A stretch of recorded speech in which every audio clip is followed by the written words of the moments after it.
दादा आम्ही इथेच थांबतो.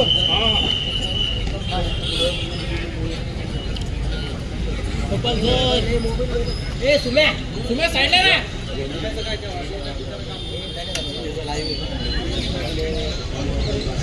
मागे मागे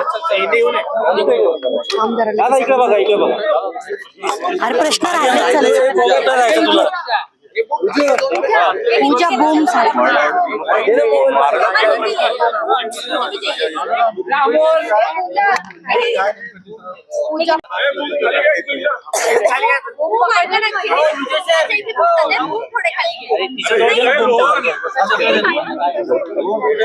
दोन हातात दिला मी पत्रकार जे सांगतात मोबाईल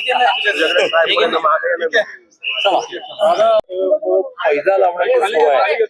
मुंबई पुणे मी 5 आणि मुंबईशी असणारं सगळ्यांचं प्रेम अटॅचमेंट मुळे 6 महानगरपालिकांची तुम्हाला फिगर देऊ शकतो. माझा इतिहास असा आहे की मी देतो जर एखाद दुसरा मागे पुढे होत असेल परफेक्ट असतं तर फायदा करा. मुंबईमध्ये 90 BJP 40 शिवसेना, पुण्यामध्ये 115 100%, 115 ते 115, कोल्हापूरमध्ये 62% परफेक्ट झाली. इकडे सांगलीमध्ये 55 आणि इचलकरंजीत तर 65 पैकी 48. दादा हिंदी में बताइए, आप क्या अपील करेंगे? आपने आप सुबह आके मतदान किया. अरे हिच्या हाताचा मोबाईल घ्या तुझ्या. हा लोकशाहीमध्ये खूप पवित्र आपला अधिकार आहे आणि तो बजावताना बोधिसत्व भारतरत्न डॉक्टर बाबासाहेब आंबेडकरांनी जे संविधान लिहिलं, जी घटना लिहिली, जे कॉन्स्टिट्यूशन लिहिलं, ज्यात राणीच्या पोटी राजकुमार जन्माला येणार नाही तर मतपेटीतून आणि नव्याने EVM मधून राजकुमार राजा जन्माला येणार. ह्या राजा जन्माला घालण्याच्या प्रक्रियेत आपला सहभाग आहे. त्याचा खूप आनंद होतो. किंवा जो कोणी निवडून येणार आपलं एक मत आहे, त्याचा खूप आनंद आहे. या सगळ्या प्रचारादरम्यान आरोप प्रत्यारोप काय कसा या सगळ्या ठिकाणकडे आरोपांकडे कसा 2014 साली माननीय मोदीजी देशाचे पंतप्रधान होईपर्यंत या सगळ्या प्रचाराचा आरोप प्रत्यारोपाचा पॉझिटिव्ह किंवा निगेटिव्ह परिणाम व्हायचा. 14ला मोदीजी पंतप्रधान झाले, देवेंद्रजी महाराष्ट्र मुख्यमंत्री झाले आणि 5 वर्षामध्ये आता विकासावर आणि चेहऱ्यावर मोदीजी आहेत ना करामत असं सुरू झाल्यामुळे हे आरोप प्रत्यारोप बुडबुडे आहेत. त्याचा काही उपयोग होत. मला परवा प्रचारामध्ये ग्रामीण भागामध्ये एक अतिशय आता ज्या आजीबाईंना भेटल्या आजीबाई भेटल्या, मग एक काम कराल का म्हटलं बोला. तर मोदीजींना सांगा की तुमचं चिन्ह कमळ बदलून मोदीजी का, आम्हाला ते सोपं पडेल. इतका मोदीजींचा करिश्मा असल्यामुळे तो बिहारमध्ये दिसला. प्रत्येक वेळेला नाचताही अंगण वाकडे तसं आताही होणार आहे की मतसर्वे वगैरे. पण ह्याला कळतच नाही की मोदीजींनी त्यांच्या एका अर्थाने आयुष्यभर सामाजिक राजकीय काम अतिशय प्रामाणिकपणे पारदर्शकतेने करून एक विश्वास लोकांना मिळवा. त्यामुळे आरोप प्रत्यारोप होत राहतो. आता प्रभाग 24 मध्ये आठवड्याची लढाई बीडकरांच्या मतदारसंघामध्ये 3 ते 4 ठिकाणी मशीन बंद पडल्यात. एक तासभर वाया गेलाय, तासभर वाढून मिळावा अशी मागणी त्यांनी आज. साधारणतः नियम आहे की 5:30 वाजता जे कोणी कॅम्पसमध्ये आत राहतील त्या सगळ्यांना टोकन मिळून रात्री 12-1 पर्यंत मतदान करून घेण्याची पद्धत आहे. त्यामुळे सगळं नीट होईल. गणेश बेडकर आणि त्यांचे अन्य 3 सहकारी प्रभाग 24 मध्ये अतिशय चांगल्या मार्गाने विजय होतील. प्रभाग 23 मध्ये सुद्धा भारतीय जनता पार्टीचे सगळे उमेदवार विजय जागांचा विश्वास व्यक्त करतायत यावेळी. किती जागांचा विश्वास व्यक्त करतायत तुम्ही यावेळी? 115 जागांना तर पर्याय नाही. 115 ते 125 मध्ये मात्र थोडी घासाघीस सुरू आहे. पण परवा प्रदेश अध्यक्ष रविजित चव्हाण येऊन त्यांनी 165 एकेका जागाचा आढावा घेतला आणि काही करेक्शन सुचवल्या. त्यातून 125 पण होते, पण 115 वर तुम्ही पैसा लावायला हवे. दादा गेल्या वेळच्या 2017 नंतर आता 8 वर्षांनी निवडणूक होते. आधीच्या निवडणुका आणि यावेळी जरा जास्त जोर लावावा लागला. पूर्ण राजकीय जीवनाची पातळी पूर्ण खालावली.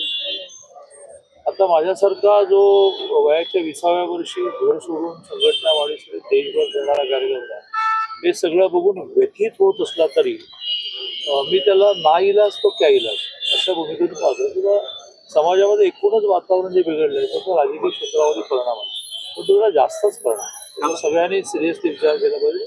वारंवार मी असं म्हणत असतो की ह्या राज्याचे प्रमुख 10 नेते आहेत त्याने एकदा बसून सगळं बोलायचं काय वागायचं काय.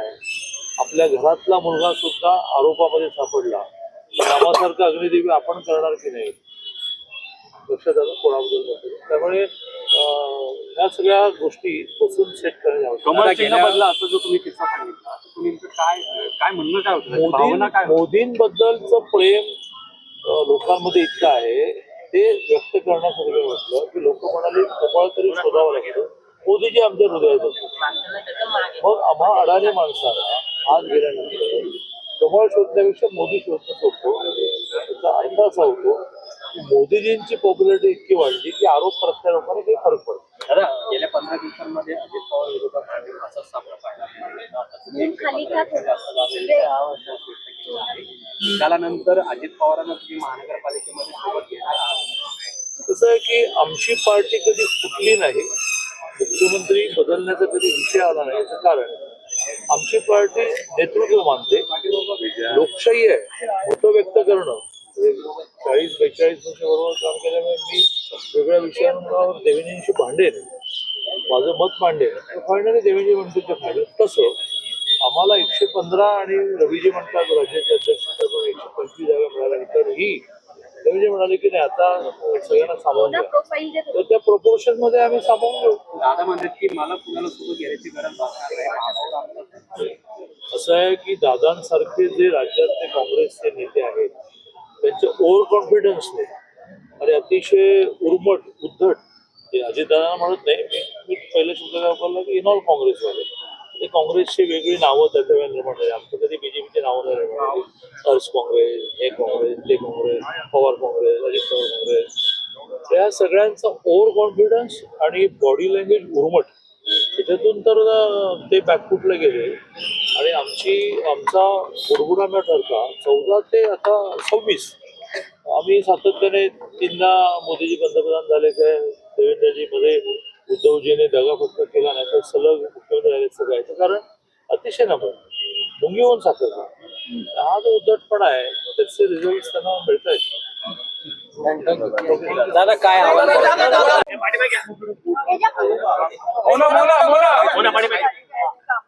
अक्षय बुक टाक ना माऊली अक्षय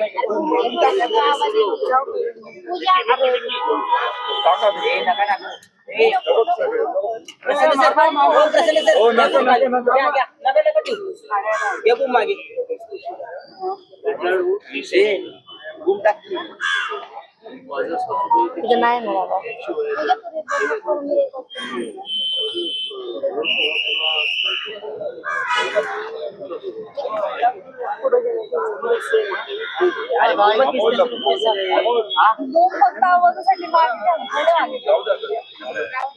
मला कलेक्टरच्या ऑफिस पर्यंत मतपेट्या देण्यापर्यंत काम केले. आजी साधारणपणे आता आपण बघतो की तुम्ही या वयात सुद्धा मतदानाला आलात पण तरुणाई जी आहे ती अजूनही मतदान करत नाही यांना काय आवाहन कराल या नाही खाली घेऊ नाही मतदान सगळ्यांनी करावं म्हणजे तुम्हाला आवडता तो मतदान निवडून आला तर त्याच्यामुळेच आपल्याला सगळं व्यवस्थित मिळू शकतो म्हणजे त्याला प्रोत्साहन द्यायलाच पाहिजे. एवढ्या वर्षांपासून तुम्ही मतदान करताय एक आदर्श लोकप्रतिनिधी किंवा एक आदर्श नगरसेवक कसा असायला पाहिजे असं वाटतं तुम्हाला?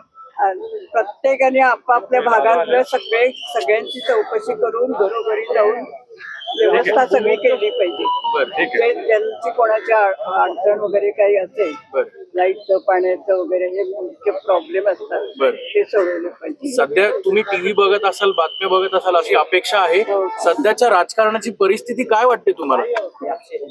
चालले ते चालले व्यवस्थित त्या त्याच्याप्रमाणे चालले जसं मुख्यमंत्री येत आहेत तसे राज्य चांगले चालवतात. थँक्यू.